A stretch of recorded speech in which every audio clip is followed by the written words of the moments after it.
মাছের ডাক চলে, অনেক বড় মেয়াদ মাছ দেখা মিলল, মাছ নিয়ে যাচ্ছে শ্রমিকরা। হে গাইস, আসসালামু আলাইকুম। আশা করি সবাই ভালো আছেন, আমিও ভালো আছি। সকাল সকাল চলে যাব আমাদের মৎস্য মার্কেটে।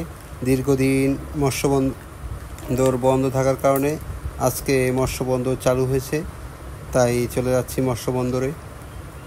58 দিন নিষেধাজ্ঞা থাকার কারণে মৎস্য মার্কেটে মাছ বেচা কিনা একদম নিষিদ্ধ ছিল, তাই আজকে চালু হলো। আজকে সবাই আস্তে আস্তে আসলাম, এই যে ঢুকে পড়লাম মৎস্য বন্দরে। দেখুন, এসেই দেখতে পেলাম অনেক মাছ ফ্লোরে সাজানো রয়েছে। এই যে দেখতে পাচ্ছেন, মাছ নিয়ে চলেও যাচ্ছে শ্রমিকরা, ওখানে মাছের ডাক চলে।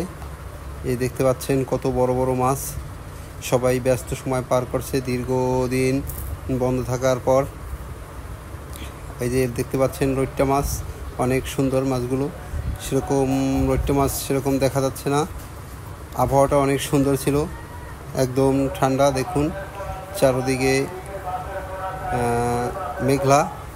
এই দেখতে পাচ্ছেন কত বড় একটি পাখি মাছ, এই টোনা মাছ, পোয়া মাছ, নানান প্রজাতির মাছ দেখা মিলল আজকে মৎস্য বন্দরে। আজকে অনেক দিন পর মৎস্য বন্দরে এসে ভালোই লাগলো। অনেক ভাই ব্রাদারের সাথে দেখা হলো, অনেক পরিচিত লোকদের সাথে দেখা হলো। দেখতে পাচ্ছেন মৎস্য বন্দরটি অনেক বড়, বাংলাদেশের দ্বিতীয়তম মৎস্য বন্দর মহিপুর। এই দেখতে পাচ্ছেন এই মাছগুলোকে অনেকেই চেনেন না। এই মাছগুলোর নাম হচ্ছে বাইলা বা ডাড়ি মাছ বলি আমরা।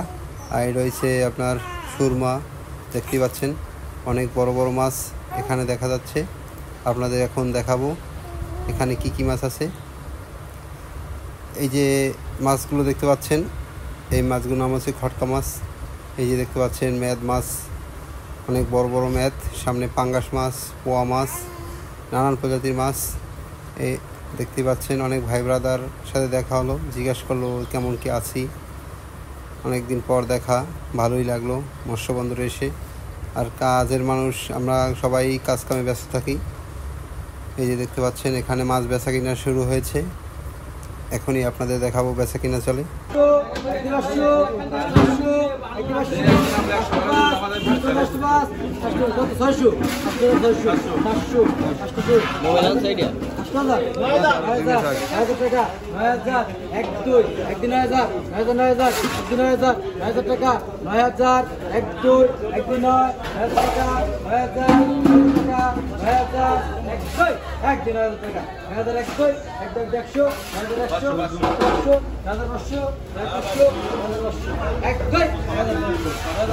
ইলিশ মাছ তেমন দেখা মিলল না আরদে।